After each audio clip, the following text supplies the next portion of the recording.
ça change rien. Les cartes? Non, non, il y en a qui sont là-bas. Ah, il va faire qu'ils viennent. Au fond, tout au fond. Ah bah,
mais ils ont tous sorti la matériel de construction. Et quand ils ont commencé la construction du camp, en attendant 40 d'abord, ils sont démolis. Tout à gauche, vous voyez des baraquements en briques.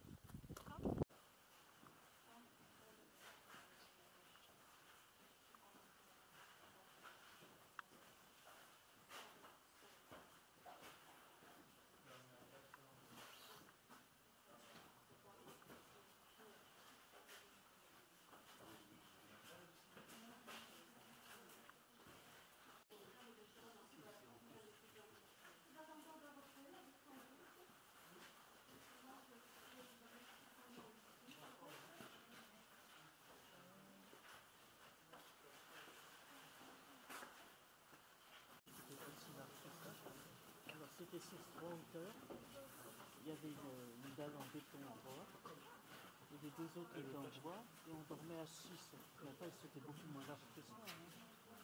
Parce que ça ne correspond pas du tout dans les baraques où on était. D'abord, il paraît qu'elles sont fermées parce qu'il y a la neige et ils avaient peur que ça s'écoule. Alors là, évidemment, c'est pas facile de faire quelque chose qui ne correspond pas du tout. Et on dormait à même le bois où il y avait... Ah bah c'est-à-dire on avait une paillasse et on dormait à 6. Pour vous dire, vous savez la taille d'une cage à lapin. Alors, on était 18 sur la hauteur.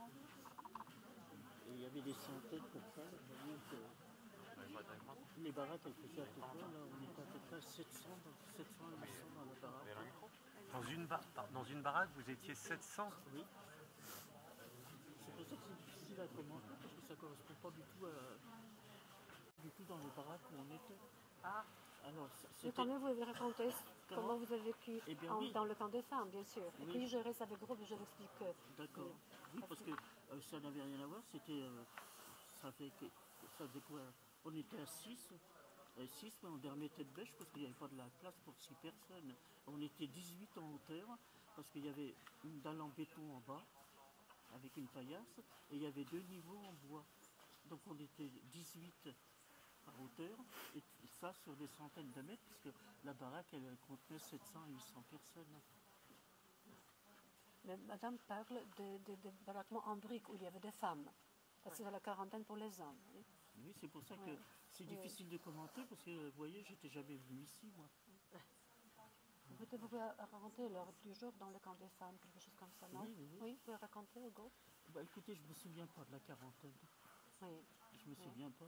J'étais dans le camp où j'étais, j'étais au bloc 27. Oui. Au bloc 27, juste devant le crématoire. Oui, tout près, oui. Et alors ça n'avait rien à voir avec ce que je vois ici. Hein. Vous voyez, je suis comme vous, je découvre, hein, je connais pas.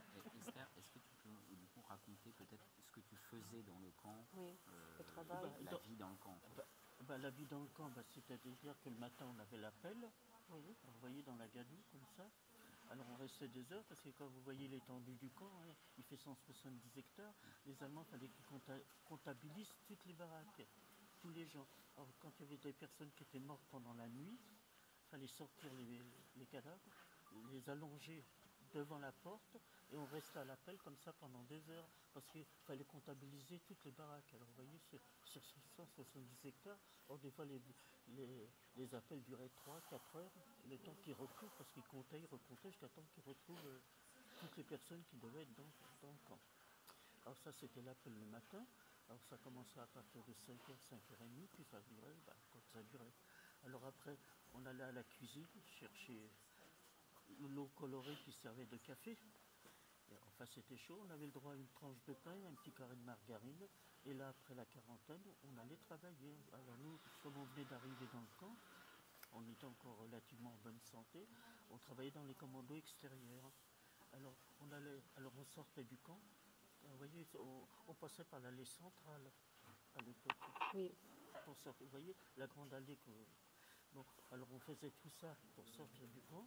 Et là, on était encadré par les SS parce qu'ils avaient leur logement de fonction en dehors du camp.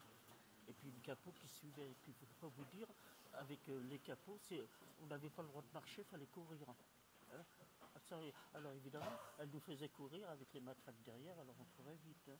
Et quand on arrivait sur le chantier, on nous donnait des brouettes en bois, comme on appelait ça des tragues, des brouettes en bois, avec 2 manches devant et 2 manches derrière, donc on était 4 à porter ça, avec des matériaux de construction, parce qu'ils avaient décidé, comme en 1943, quand je suis arrivé au camp, moi, les Allemands avaient pratiquement occupé toute l'Europe, donc il y avait des convois qui arrivaient de l'Europe entière, il fallait agrandir encore le camp. D'ailleurs, ils l'avaient baptisé Mexico. Oui. Il a jamais vu le jour. Oui, il donnait des noms. Il y avait la baraque qui s'appelait le Canada. Beaucoup de jargon. Oui, il y avait toujours des noms mirobolants. Et alors, on déposait donc les matériaux. On était à 4 à porter ici et on repartait sur le chantier. On faisait ça 12 heures par jour. Et le soir, quand on rentrait, il fallait ramener les gens qui ne tenaient pas le coup, qu'on traînait. Et à l'entrée du camp, il y avait encore la sélection. Tous les soirs, quand on rentrait, il y avait encore la sélection pour voir si on était capable de retravailler le lendemain. Alors évidemment, vous savez, on s'installe dans l'horreur du camp. Vous savez, quand on est arrivé, on a commencé à aller dans une baraque où nous on a pris une douche, mais enfin comme on était sélectionnés. Vous savez, quand vous avez vu, il y a le wagon, là, la rampe, là, hein, ils appelaient ça la Judenrampe, la rampe des Juifs, et c'est là qu'avait lieu la première sélection. Alors vous aviez tous ces gens qui montaient dans les camions, parce qu'il y avait un Allemand qui venait avec un haut-parleur en disant que les personnes qui étaient fatiguées devaient monter. Et malheureusement, les camions arrivaient directement, eux, dans la chambre à gaz. Alors toutes ces personnes étaient immédiatement gazées, envoyées au crématoire. Alors évidemment, les personnes comme moi, nous, sur la rampe, on a été sélectionnés à 106 femmes seulement. Alors par la suite, on ne comprenait pas, parce que vous savez, moi quand je suis arrivé, j'avais 15 ans. Alors vous savez, il y a des femmes qui étaient certainement plus valides que je pouvais l'être moi. Mais si par exemple, il y avait une centaine de femmes qui étaient mortes entre 2 convois, ils sélectionnaient les 100 premières femmes qui leur semblaient à peu près valides. C'était juste pour remplacer, parce que toutes les autres, elles étaient capables de travailler aussi, mais pour eux, ils n'en avaient rien à faire. C'était la sélection uniquement pour remplacer ceux qui étaient morts pendant l'arrivée d'un autre convoi. Et c'était comme ça tous les jours. C'est vrai qu'à l'époque, en 1943, les Allemands avaient pratiquement occupé toute l'Europe. Et alors, j'ai vu arriver des convois de Grecs. Là, ça a été une hécatombe parce que le climat qu'ils faisaient par rapport à... Puis après, à partir de 1944, là, ils ont fait les rails que vous avez vus là sur la rampe, là où il y a le wagon, ils nous les ont fait démonter. Pour que, vous avez vu quand vous êtes arrivés, les rails arrivent directement. Alors on a fait ce travail je crois au mois de février-mars. Vous voyez, encore en plein hiver. Et alors tous les mois on était remplacés. Et ça c'était pour l'arrivée des Juifs qui venaient de Hongrie. Alors là ça a été une véritable hécatombe. Hein, parce qu'à ce moment-là, les trains arrivaient directement devant les fours. Par quel convoi Oui, vous voyez, on est rentré à 106 femmes en seulement. septembre 1943. C'était le 2 septembre 1943. C'est incroyable, c'était le même mois qui C'était le était. même transport. Ah, là. C'est fou. Il y avait juste ma tante et sa petite fille qui sont venues plus tard, parce que la petite fille, ma cousine, avec 4 mois quand elle a été arrêtée. Et on ne déportait pas en dessous de 6 mois. Eh ben, Donc elle a attendu avec Attendez. sa mère 2 mois. ils ont été arrêtés à quel endroit? Chez mes grands-parents, il y Oui, avait une mais dans réunion de quelle- famille. mais dans quelle ils ville? étaient Paris. rappelés. À Paris? Oui, Ouais. à Paris. Ah bon? Et ils ont été arrêtés à quelle date? Fin août, je sais pas. Ah oui, exactement. comme moi, quoi. Bah, s'ils sont partis dans le même convoi, Oui, bien sûr. Vous bien sûr. étiez ensemble. ils ont jamais dû rentrer dans le camp. Hein. Ouais. Remarquez, je vais vous dire, la différence qu'il y avait, ceux qui montaient dans les camions, ils ne savaient pas où ils allaient. Parce que quand ils arrivaient dans ces fameuses douches, on leur disait de bien accrocher leurs vêtements, qu'ils allaient les retrouver à la sortie. Donc, vous savez, quand vous voyagez 3 jours dans les conditions où on a travaillé, tout le monde était content d'aller aux douches. Or, ces gens-là, ils ne savaient pas où ils allaient. Bien sûr. Mais ceux qui étaient dans le camp et qui étaient sélectionnés parce qu'ils ne pouvaient plus travailler le lendemain, eux, ils savaient ce qui les attendait. Et ça a duré pendant toute ma durée. Vous voyez, moi, je suis... Alors, quand on a été rasé, tatoué, enfin, on nous a dit que... on a demandé... on ne se rendait pas compte, on leur a demandé, mais les camions, à quel moment on va retrouver les gens? Et c'est là qu'ils nous ont dit, ils nous ont expliqué comment fonctionnait le camp. Alors, on nous a dit, vous ne faites pas d'illusions, tant que vous pouvez travailler, vous travaillerez, parce qu'il faut vous dire qu'à l'appel, les personnes qui ne sortaient pas à l'appel, qui étaient grabataires déjà, du fait qu'elles ne pouvaient pas travailler, le soir on ne les retrouvait pas, parce qu'il y avait la charrette qui passait dans l'après-midi, puis qui les envoyait directement au crématoire. Alors ça a été certainement plus pénible pour les gens qui avaient déjà travaillé dans le camp, et qui savaient que le jour où ils ne pouvaient plus travailler, qu'ils allaient finir comme ça. C'est ce qui est arrivé à ma sœur, hein, parce que j'ai retrouvé ma sœur en décembre 1943. Elle avait été déportée depuis février 1943. Ça faisait à peu près 9 mois qu'elle était là. Je ne l'ai pas reconnue. Hein. Et malheureusement, un jour, elle n'a pas pu aller travailler. Et puis quand je suis revenu, elle n'était plus là. Et là, c'était en mars 1944. Alors on s'installe dans l'horreur du quotidien, parce qu'à l'époque, vous savez, en 1943, en 1944 déjà, les transports qui arrivaient à partir de 1944, il y en avait pas mal qui ne restaient pas. Enfin, ils étaient là à Birkenau pour 1 mois ou 2, et comme les Allemands, évidemment, ils commençaient à faire la guerre, ils avaient besoin de main-d'œuvre, alors ils avaient mobilisé tous les Allemands disponibles, et ils venaient dans les camps pour chercher de la main-d'œuvre. Alors vous aviez beaucoup de transports à partir de 1944, qui restaient très peu de temps à Birkenau, et qui étaient envoyés dans les usines d'armement.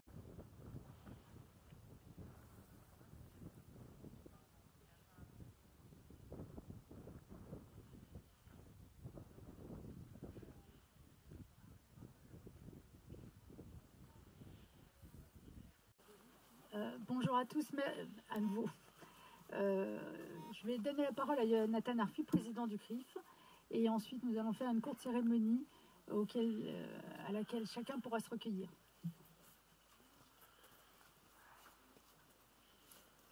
Cher Esther Seno, chers amis, visiter Auschwitz est toujours une expérience intime à la fois éprouvante et bouleversante.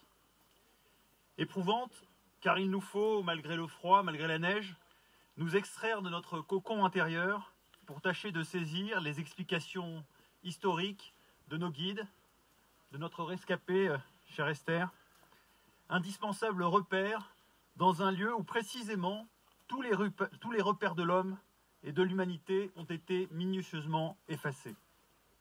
Visite bouleversante aussi, bien sûr, car l'horreur sous nos yeux nous saisit et agit comme un acide. Elle est corrosive, elle abîme. Alors je vous remercie ce matin d'avoir eu le courage de venir ici, affronter cela, mais aussi en faisant ce voyage, d'avoir essayé de chercher à comprendre. Alors, comprendre, qu'est-ce que ce mot peut bien vouloir dire ici? Ici, c'est sans doute d'abord avoir l'humilité de reconnaître qu'on ne pourra jamais réellement comprendre la Shoah et sa signification profonde. C'est au fond une immense question, un abîme vertigineux face auquel chacun fait face à sa manière, comme il le peut. Mais comprendre, ici, dans cet endroit, signifie peut-être modestement essayer de retracer les étapes du processus génocidaire. De la Judenrampe, où nous nous trouvions tout à l'heure, au lac des Cendres, où nous n'avons pas pu aller aujourd'hui compte tenu des conditions climatiques, nous abordons pas à pas ce processus terrifiant de fabrication de cadavres et de destruction de tout résidu d'humanité. Ce parcours a été le parcours de millions de juifs, non seulement ici à Birkenau, mais aussi et surtout dans les centres de mise à mort où il n'y avait pas de sélection. Treblinka, Sobibor, Belzec, Chelmo. De la descente du train à la chambre à gaz, puis de la crémation à la réduction en cendres, de la réduction en cendres à la tentative d'effacement de la surface de la Terre, y compris même du souvenir du crime. Chers amis, faire face à l'histoire de la Shoah, c'est pour nous tous accepter une responsabilité au présent. La Shoah occupe une place à part, nous le savons, dans notre modernité politique. Pourquoi ? Pourquoi cette place pour la Shoah ? D'abord, parce qu'au-delà d'incarner le crime avec un C majuscule, elle interroge l'universel en partant d'une histoire spécifique et singulière. Cette histoire est celle ici de l'antisémitisme. Cette idéologie ancienne et toujours nouvelle est la base du crime. L'antisémitisme est une réalité, il mute, il change, il se réinvente, il prend de nouveaux visages, de nouveaux noms, mais il perdure dans les préjugés antisémites, dans le complotisme, dans l'islamisme et la haine d'Israël. Le 10 avril 2005, je faisais partie d'une délégation menée à l'initiative notamment de Richard Frasquet, président d'honneur du CRIF, et militant engagé dans le combat pour la mémoire de la Shoah depuis tant d'années. Une délégation venue inaugurer la stèle établie sur l'emplacement du bunker 1, par là, si je ne me trompe pas, Richard. Et parmi nous, dans cette délégation, se trouvait le cardinal Lustiger, dont la mère avait été précisément assassinée dans cette première chambre à gaz. Je me souviens de son visage grave, je pense que Richard, tu t'en souviens également, et des longues minutes de son recueillement. Quelques heures plus tard, dans la nuit de Cracovie, j'avais eu le privilège de raccompagner le cardinal Lustiger à l'aéroport, qui devait repartir le lendemain matin pour le conclave de Rome, à la mort de Jean-Paul II. Et dans le taxi qui nous amenait à l'aéroport, il est resté silencieux. Et puis à un moment, il s'est tourné vers moi et m'a demandé « Est-ce vrai ? Est-ce que l'antisémitisme revient réellement ? Comment les Juifs de France le vivent-ils » Alors, pour lui, comme pour chacun de nous, au fond, la mémoire de la Shoah, la mémoire de ce lieu, de ce que nous avions vécu à ce moment-là, dans cette journée-là, interrogeait l'antisémitisme au présent. C'est pourquoi aussi nous devons, sans céder jamais au défaitisme, rester vigilants et bien sûr rester alertes. Il n'y a rien de pire que de s'habituer. Nous pensons aussi que la mémoire de la Shoah, dans sa spécificité, a vocation à créer des liens, à créer des passerelles avec la mémoire d'autres tragédies de l'histoire, d'autres crimes contre l'humanité. Bien sûr, sans jamais comparer, sans jamais hiérarchiser, mais en installant les conditions sereines d'un dialogue mémoriel fertile et vertueux. Je voudrais notamment ce matin saluer la présence d'une délégation du conseil départemental de Guadeloupe, menée par son président Guy Losbar, engagé dans un long et courageux parcours mémoriel et avec lequel nous avons eu le plaisir de commencer à échanger vendredi lors d'une journée de travail au mémorial de la Shoah sur ce dialogue mémoriel justement. Primo Levi, dans Si c'est un homme, avait écrit « Nous ne reviendrons pas. Personne ne sortira d'ici, qui pourrait porter au monde, avec le signe imprimé dans sa chair, la sinistre nouvelle de ce que l'homme, à Auschwitz, a pu faire d'un autre homme. » Alors, par notre présence ici, par votre présence ici, c'est désormais votre responsabilité de rappeler au monde ce que l'homme, à Auschwitz, a pu faire d'un autre homme. Je vous remercie.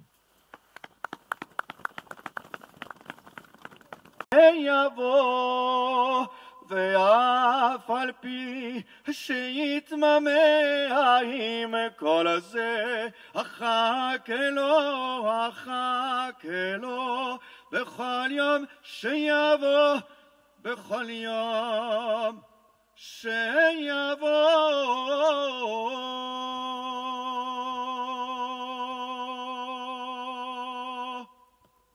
Pardon. Celle-là